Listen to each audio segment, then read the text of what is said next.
Welcome back to our channel. ఈరోజు recipe బీరకాయ పొట్టు, నువ్వులు, టమాటా ఈ మూడు కలిపి పచ్చడి చేశాను.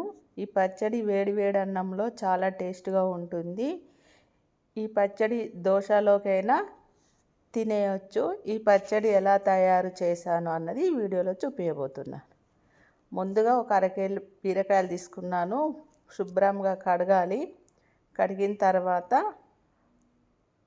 పైన పొట్టు అంతా చూపించిన విధంగా చాకుతోటి కొంచెం అలా తీసేసుకోవాలి. ఈ పచ్చడి అయితే చాలా టేస్ట్గా ఉంటుంది. ఈ పచ్చడి ఎవరైనా ఈజీగా చేయొచ్చు. బీరకాయల నుంచి అయితే మనం పొట్టు మొత్తం అలా తీసేసుకోవాలి. తీసుకున్న తర్వాత ఆ పొట్టును చిన్న చిన్న ముక్కలుగా చేసి దాంట్లో నార వస్తుంది, పైన నార తీసేయండి. నార ఉంటే పచ్చడి బాగోదు. ఇప్పుడు స్టవ్ వెలిగించుకొని ఒక ప్యాన్ పెట్టుకొని అందులో ఒక 2 చెంచాల ఆయిల్ వేసుకొని ఆయిల్ వేడెక్కిన తర్వాత ఒక చెంచాడు ధనియాలు, అలాగే ఒక చెంచాడు జీలకర్ర, ఒక 2 చెంచాల నువ్వులు వేసుకోవాలి. వేసుకొని ఈ మూడింటిని ముందుగా ఫ్రై చేసుకోవాలి. చేసుకున్న తర్వాత ఇప్పుడు ఇందులో ఒక 5 లేదా 6 పచ్చిమిర్చి వేసేసుకోండి. వేసేసుకొని నువ్వులతో పాటు పచ్చిమిర్చిని కూడా మంచిగా అన్ని వైపులా పచ్చిమిర్చి ఫ్రై అయ్యేలాగా ఫ్రై చేసుకోవాలి. చేసుకున్న తర్వాత ఇప్పుడు వీటిని వేరే ప్లేట్లోకి తీసేసుకోవాలి. తీసుకొని వీటిని మనం చల్లార పెట్టుకోవాలి. పెట్టుకున్న తర్వాత ఇప్పుడు ఇదే కడాయిలో ఇంకొక 2 చెంచాల ఆయిల్ వేసుకోవాలి. ఆయిల్ వేడెక్కిన తర్వాత ఇప్పుడు ఇందులో బీరకాయ పొట్టు వేసుకోవాలి. బీరకాయ పొట్టు వేసుకొని ఒకసారి బాగా కలపండి. బీరకాయ అనేది మనకు పచ్చివాసన రాకూడదు. ఇందులో కొంచెం కరివేపాకు కూడా వేసి ఫ్రై చేయండి. చేసిన తర్వాత ఇప్పుడు కొంచెం చింతపండు వేసుకోండి. చింతపండు వేసుకుంటే పచ్చడి అన్నది చాలా టేస్ట్గా ఉంటుంది. బీరకాయలు, చింతపండు మంచిగా ఒక 2-3 నిమిషాల పాటు మంచిగా ఫ్రై చేసుకోవాలి. ఫ్రై చేసుకుంటేనే పచ్చడి అన్నది చాలా టేస్ట్గా ఉంటుంది. లేకుంటే అంత పచ్చివాసన వస్తుంది.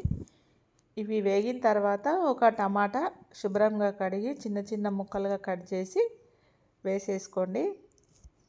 వేసుకొని ఒక 1/2 చెంచాడు పసుపు వేసుకోండి.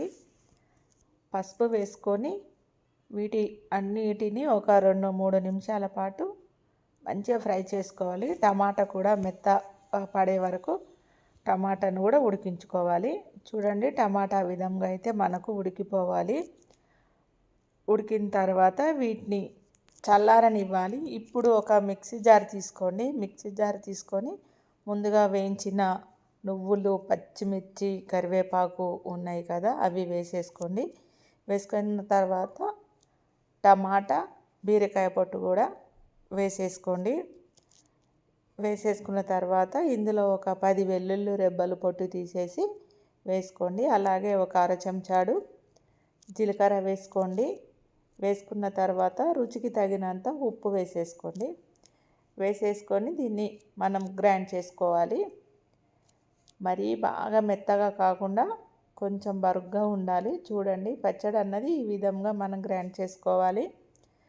చేసుకున్న పచ్చడిని వేడి వేడి అన్నంలో వేసుకుంటే ఈ పచ్చడి చాలా టేస్ట్గా ఉంటుందండి.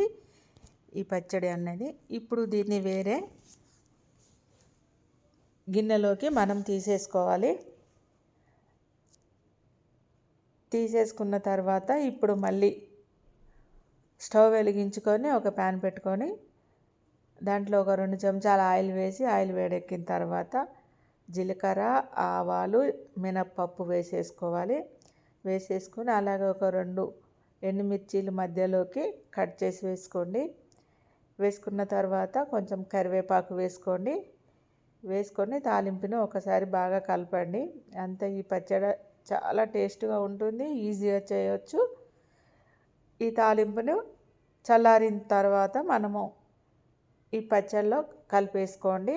అంతే, సూపర్గా అంటే సూపర్గా ఉంటుంది.